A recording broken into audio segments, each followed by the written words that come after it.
हिमाचल विधानसभा चुनाव का घमासान जारी है। हिमाचल चुनाव के प्रचार में उतरेंगे भाजपा के सियासी दिग्गज। बीजेपी अध्यक्ष जेपी नड्डा की रामपुर और नोहड़ू में जनसभा, तो वहीं योगी आदित्यनाथ आज करेंगे जनसभा। ऊना, मंडी, सोलन में जनसभा को संबोधित करेंगे। इंदौरा और जसू में स्मृति ईरानी की चुनावी रैली।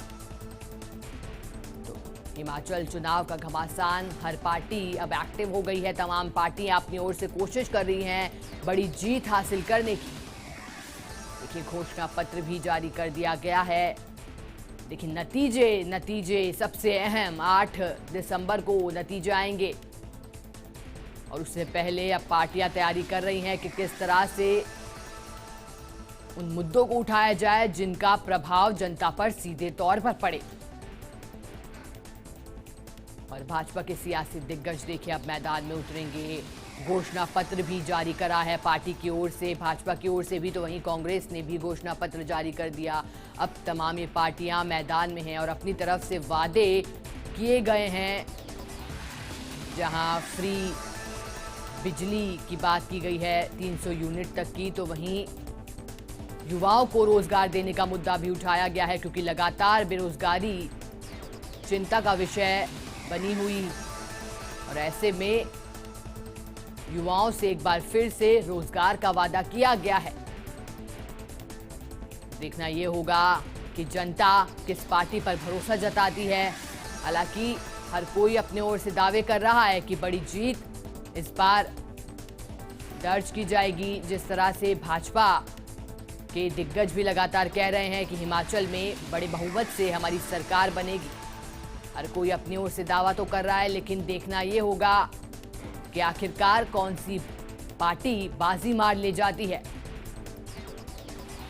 ये तस्वीरें बीजेपी राष्ट्रीय अध्यक्ष जेपी नड्डा की जनता से एक तरह से रूबरू होते हुए जनता के बीच वो पहुंचे, उस दौरान की ये तस्वीरें।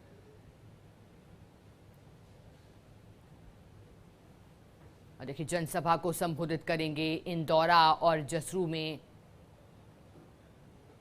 अब बात करते हैं हिमाचल चुनाव की। लगातार आपको हिमाचल चुनाव पर जानकारी दे रहे हैं, जहां विधानसभा के चुनाव में भाजपा और कांग्रेस में कांटे की टक्कर नजर आ रही है।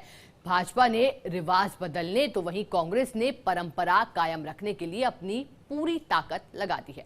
दोनों दल लंबे वादों और दावों के साथ चुनावी मैदान में उतरे हैं और इसी के तहत आज बीजेपी ने अपना संकल्प पत्र जारी भी किया। कल जिस तरह से और बीजेपी की राष्ट्रीय अध्यक्ष जेपी नड्डा ने शिमला में चुनावी घोषणा पत्र जारी किया था। कल तस्वीरें आई थी जब शिमला में चुनावी घोषणा पत्र उन्होंने जारी किया। नाम अलग अलग दिया है, चुनावी घोषणा पत्र को संकल्प पत्र नाम दिया है।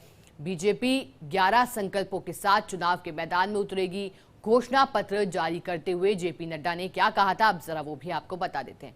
हिमाचल में यूनिफॉर्म सिविल कोड लाएंगे, ये बड़ी बात उन्होंने कही थी जब शिमला से वो तस्वीरें सामने आई, जब उन्होंने संकल्प पत्र जारी किया।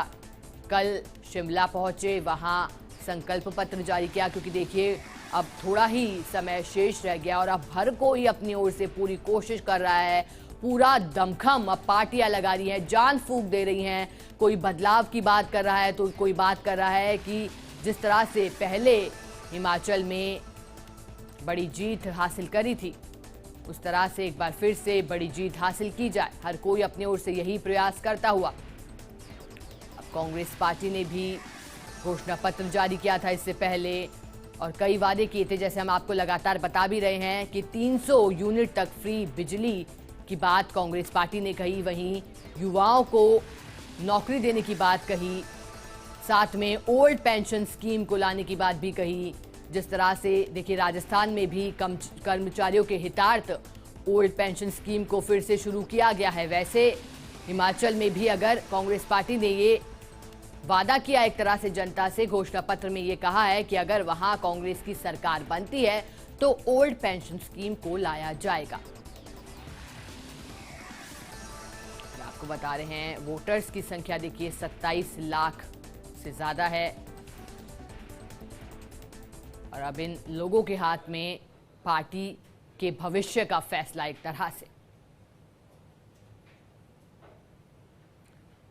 और 8 दिसंबर को देखिए नतीजे आएंगे। 8 दिसंबर देखिए, 8 दिसंबर वो तारीख जब कई राज्यों के भविष्य का फैसला होना है।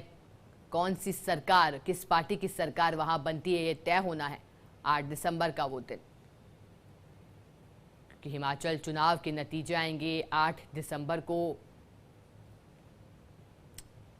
और आपको लगातार जानकारी दे रहे हैं। देखिए किस तरह से अब पार्टियां एक्टिव हो गई हैं, क्योंकि घोषणा हो चुकी है। इस साल की बात की जाए तो गुजरात में भी विधानसभा चुनाव है, हिमाचल में विधानसभा चुनाव है, गुजरात में विधानसभा चुनाव है।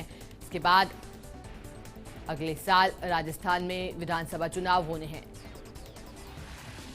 तो अब पार्टियों के भविष्य का फैसला होगा। जो पार्टियां फिलहाल